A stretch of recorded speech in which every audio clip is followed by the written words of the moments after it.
Oke, pada kesempatan kali ini kita akan bahas tentang judul. Ada dua tipikal mahasiswa dalam menentukan sebuah judul. Yang pertama, dia asal membuat suatu judul. Yang kedua, dia membuat judul tapi berawal dari sebuah latar belakang. Yang pertama, kalau kita membuat judul asal-asalan, dia akan kesulitan untuk membuat latar belakangnya. Karena apa? Karena di suatu judul ini yang perlu diperhatikan benar atau yang paling susah itu ketika kita ditanya kenapa kamu mengambil judul tersebut. Sebagai contoh, judul transaksi jual beli pada toko A dilihat dari perspektif Islam. Ini judulnya bagus. Tapi kalau tinggal asal-asalan, kita nggak bisa mempertahankan argumen kita, itu nanti bisa dikatakan, menurut saya itu judul ini adalah sebuah zong, tidak bisa diterima. Kemudian variabelnya tidak jelas, mana X dan mana Y. Contohnya saja masih judul yang sama, transaksi jual beli pada toko A dilihat dari perspektif Islam. Ini variabel X-nya mana? Jual beli contohnya. Ya, jual beli sebagai X. Dan Y-nya mana?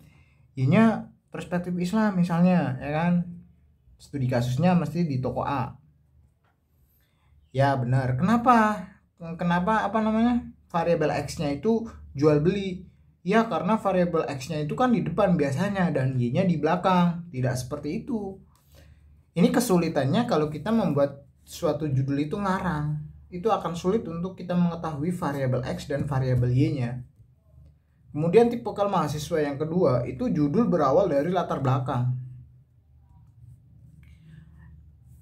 Karena dalam suatu latar belakang itu pembuatan pertanyaan itu minimal kan ada 3. Yang pertama dari variabel X dulu, terus yang kedua dari variabel Y, yang ketiga itu variabel X dan Y.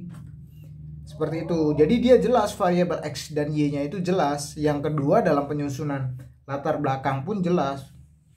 Dia tersusun dari variabel X dulu, kemudian ke Y, kemudian studi kasus, dan yang terakhir adalah sebuah pernyataan. Beda halnya dengan yang asal membuat judul, dia tidak tersusun dengan rapi seperti ini gitu. Dan variabel X dan Y-nya itu jelas. Contoh, pembiayaan akad mudorobah di bank ini, kemudian terhadap peningkatan ekonomi usaha UMKM di desa B dengan studi kasus desa B. Nah, di sini karena variabel X dan Y-nya sudah jelas, sudah mengerti daripada yang tadi berangkatnya dari sebuah latar belakang, jadi dia bisa mempertahankan argumennya. Mana variabel X-nya, yaitu akad mudorobah. Icon yang pertama, instansinya adalah akad mudorobah di bank X.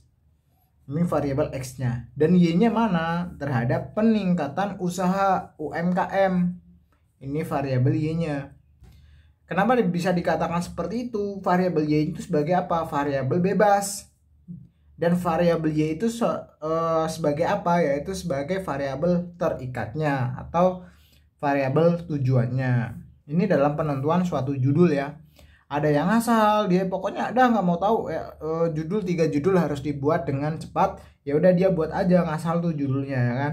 Yang kedua, judul berawal dari latar belakang, atau yang biasanya ada juga yang latar belakang itu melihat dari sebuah judul, tapi ini sering terjadi di yang ngarang ini. Kalau semua judulnya sudah ada terus kita membuat latar belakang, itu akan mudah. Tapi semua kita membuat latar belakang itu agak sedikit ribet, karena latar belakang harus menyesuaikan judul, tapi judul juga harus melihat dari rumusan masalah, harus klop. Jadi judul, rumusan masalah, latar belakang, itu harus satu arah, jangan asal menyusun aja.